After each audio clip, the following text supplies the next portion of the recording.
ঈশ্বরের ধন্যবাদ হোক, ঈশ্বরের নাম উচ্চীকৃত গৌরবান্বিত হোক। আপনাদের সকলকে আমার নমস্কার জানাই। আমি রেভারেন্ড পার্থ চ্যাটার্জি। ঈশ্বরের পবিত্র সুন্দর মধুর জীবনদায়ী বাক্য আবার আপনাদের জন্য নিয়ে এসেছি।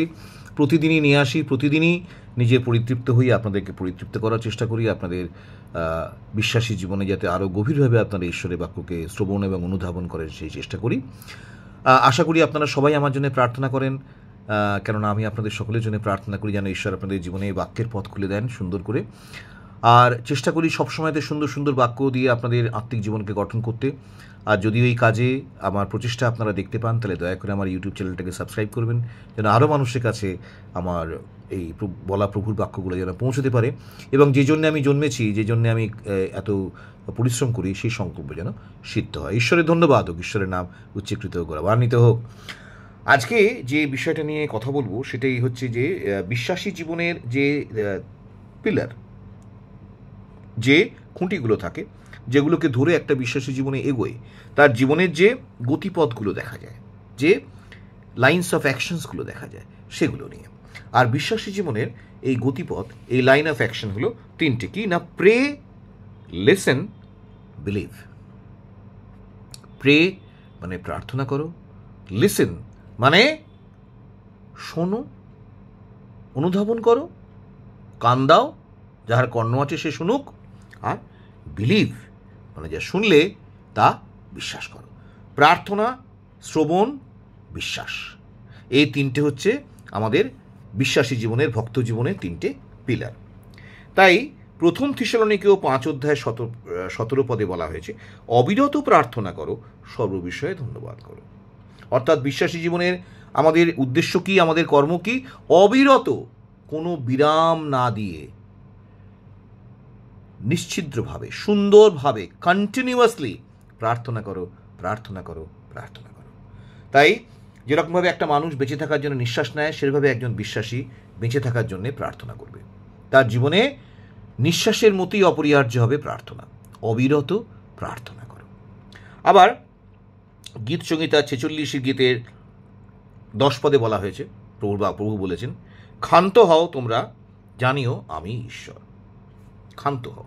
আর একটা অর্থে বললে ঈশ্বর যেন বলছেন শান্ত হও, ক্ষান্ত হও, শান্ত হও, জানিও আমি তোমাদের ঈশ্বর। Whatever I am doing for you, যা অ্যাকশন আমি নিচ্ছি তোমাদের জীবনে, যা কিছু ঘটছে, আমার উপর ছেড়ে দাও, অ্যান্ড ট্রাস্ট মি। তোমরা চুপ করে শোনো আমি তোমাদেরকে কি বলছি। ঈশ্বর বারবার এই বাইবেলে একাধিক জায়গাতে তিনি আমাদেরকে শোনার জন্য আহ্বান করেছেন। খ্রিস্ট যিশু বারবার তার বাক্য বলার পর তিনি একাধিকবার রিপিট করেছেন, যাহার কান আছে সে শুনুক, যাহার কান আছে সে শুনুক।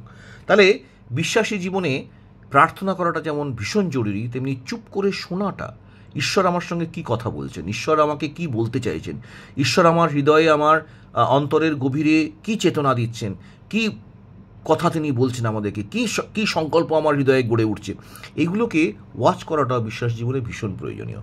ঈশ্বরের বাক্য পড়াটা যেমন জরুরি, ঈশ্বরের বাক্য নিয়ে ধ্যান করাটা যেমন জরুরি, তেমনি ঈশ্বরের বাক্য বারবার শ্রবণ করাটাও তেমনি জরুরি। আর সেই জন্যই আমি চেষ্টা করি এত কষ্ট করি যাতে ঈশ্বরের বাক্য আপনারা প্রচুর পরিমাণে শ্রবণ করতে পারেন, কেননা শ্রবণে বিশ্বাস বাড়ে, শ্রবণে আমাদের হৃদয়ে পূর্ণ হয়, এবং শ্রবণে আমরা ধীরে ধীরে পরিপক্ক হয়ে উঠি।